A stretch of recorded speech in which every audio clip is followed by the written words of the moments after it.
Hey everybody, welcome to the channel. Thank you so much for joining me for a visit to Mammoth Cave National Park, which is located in southern Kentucky. As we walk from the visitor center to the cave entrance, let's go over a quick summary of the park. Mammoth Cave National Park was established in 1941 by President Franklin D. Roosevelt. The park sees about 750,000 visitors annually, and of course the primary feature is Mammoth Cave, which is actually the world's longest known cave system with over 400 miles of discovered passages. Now, we're not going to see very much in terms of wildlife. At a distance, you will see a quick glimpse of a bat flying around in the cave, but other than that, we won't see much. There are some fish in the cave, and I understand there's a salamander, but we won't see those. As for weather, the cave temperature is about 54 degrees year-round, so you may want to bring a light jacket if you visit in the summertime. And also in the summertime, above ground, the park can get a little hot, and there can be quite a bit of rain here depending on the season. As for cell service above ground, you should be fine, but of course when you go into the cave, you're not going to get any cell service. Briefly, before we enter the cave, let's take a quick look at the park map.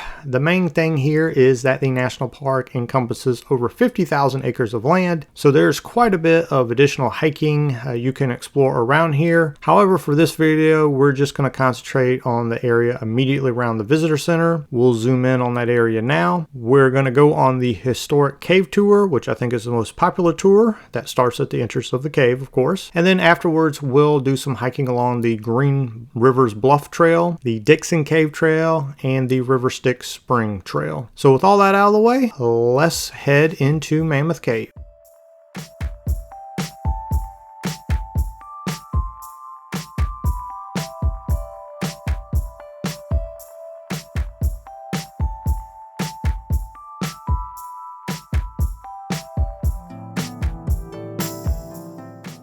Right when you enter, you can immediately see that these cave passages are quite large, and we'll also go ahead and get it right out of the way. There's absolutely no connection between the cave and the woolly mammoth. There are no fossils here. Mammoth, when used as an adjective, just means something that's quite large, and that's very applicable to the cave. Now we're in the Rotunda here, which is kind of a junction point for a bunch of different hikes and is a pretty big area. We'll continue down what's known as the Broadway section. Now, Mammoth Cave is carved out of limestone. As the rain seeps into the ground, it combines with carbon dioxide to basically form carbonic acid, and that dissolves limestone over many years. And there's actually a layer of sandstone rock above the limestone that serves as kind of a cap and kind of moderates how much erosion occurs in the limestone, and it stops erosion from becoming widespread, and it focuses it on certain areas. Now, as the Green River has cut lower into the surrounding landscape, the water that drains through the limestone in the cave has to move lower through the rock to eventually flow into that river. Look closely and you'll see that bat I mentioned. So the combination of a very large section of pure limestone rock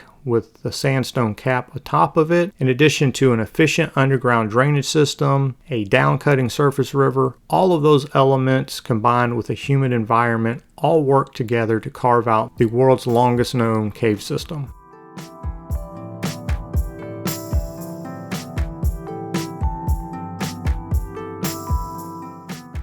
Here's a glimpse of some of the equipment that was used to mine saltpeter. Saltpeter is basically partly formed from bat guano, and that was ultimately used to make gunpowder. We'll continue along Grand Avenue. Again, these corridors here are just absolutely massive.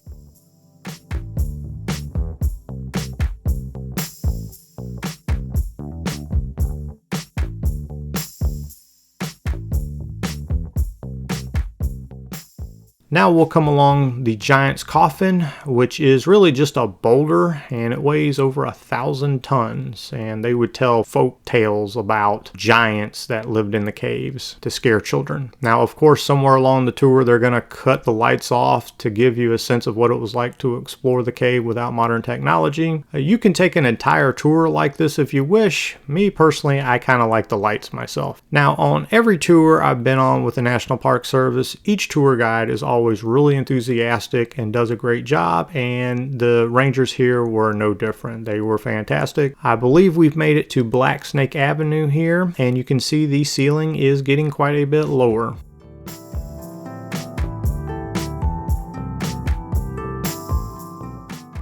There's some old graffiti. I believe on this tour you do descend down about 540 stairs, and the infrastructure they've set up here is really amazing. I certainly wouldn't want to be moving through this cave without it.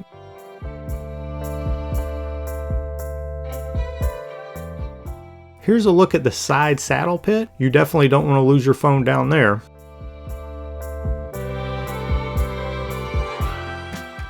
The obvious comparison to Mammoth Cave is going to be Carlsbad Caverns, and I'll talk about Carlsbad Caverns at the end of this video. But if you've been to both Carlsbad Caverns and Mammoth Cave, I'd really love to hear in the comments below which of those two parks you preferred. Thanks so much for sharing those. And just so you know, we will visit Carlsbad Caverns in a future video.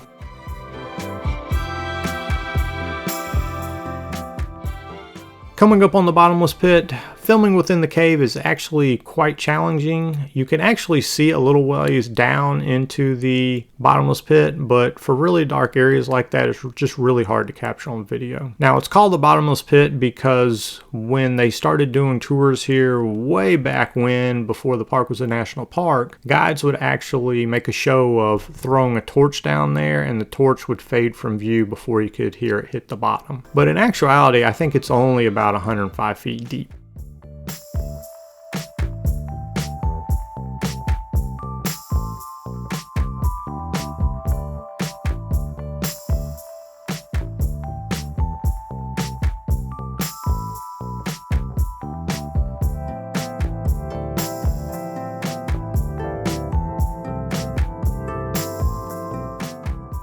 We're gonna head deeper into the cave. I wasn't able to film Fat Man's Misery because at this point you really gotta duck, and there's some narrow passages in there, and the rangers really kept us moving, so I didn't have time to film that. We just passed through the Great Relief Hall, and we're gonna stop at River Hall where you get a bit of a break and the park rangers share a bunch more terrific information about the cave and all the history behind it.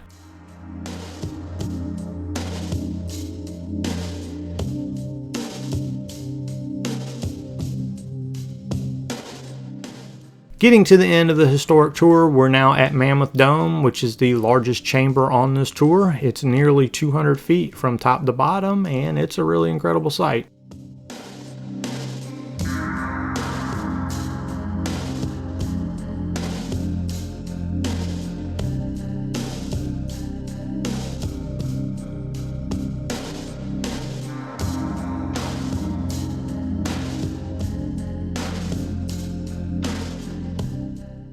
You can get a glimpse of the stairwell there. We're going to head up those stairs for a look at Butterscotch Falls, and we'll see the World War I memorials on our way back out of the cave.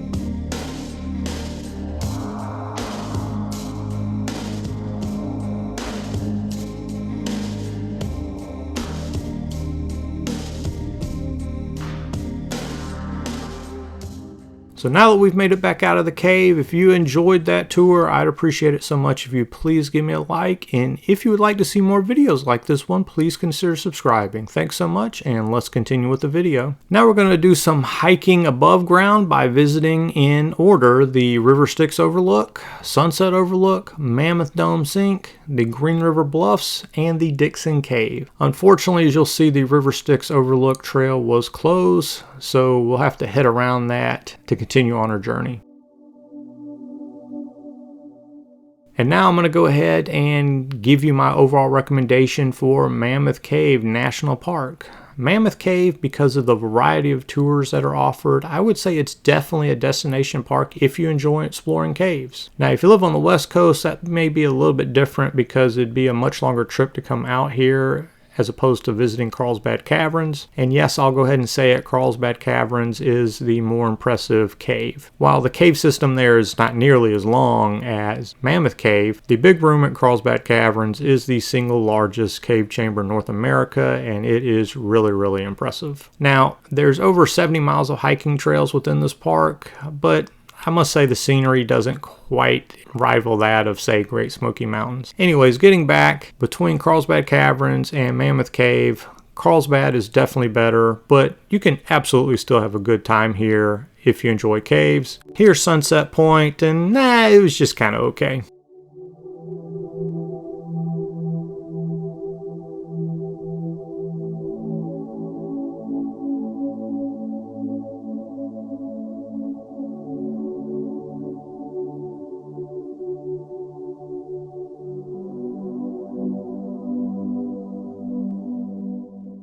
Getting to my top tips, first, you want to know your tours. I would think you need to do at least 2 tours here, which I only did the 1. I would suggest pairing the historic tour with the Domes and Dripstones tour, but you can go to the park website and you can actually view pictures from along each of the tours so you can find just the right tour for you. And of course, the rangers are also a great resource in planning the right tour as well. You should also know, if you're really into caves, they have the Wild Cave tour, which is kind of crazy because you get to put on a miner's helmet and you got to put on knee pads and elbow pads, and you actually have to crawl through some narrow passages here. That's not for me, but if you're adventurous, you may want to look into that, and you should know that you need to book these tours in advance on recreation.gov just to be safe, because they do fill up. There's different prices for each tour. Some can be a little bit pricey. The historic tour is $24 now, and that Wild Cave tour I mentioned actually costs $80. And on the downside, they actually really don't give you any discounts if you have a pass. I think there may be some if you have a senior pass, but I had the American Beautiful pass and they didn't cut me any breaks, and that was a little disappointing.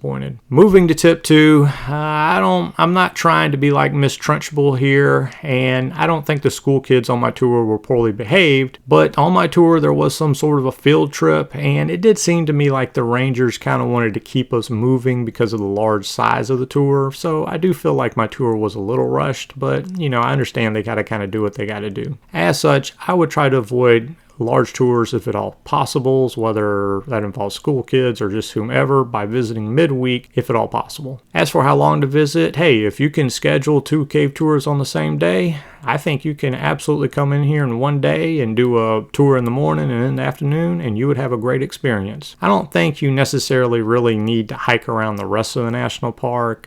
Just going through the cave I think would be enough. But as you did see on the map, there's a bunch of campgrounds around here, so if you wanted to come out here and make a week of it, you definitely, I think, could have a good time. As for boondocking, I stayed at the Cracker Barrel. Appreciate those guys so much in Cave City, and that's just to the east of the park. And around the perimeter of the park, there's going to be various rest stops and national forest pull-offs that you could also use, so there's a good amount of boondocking around this national park.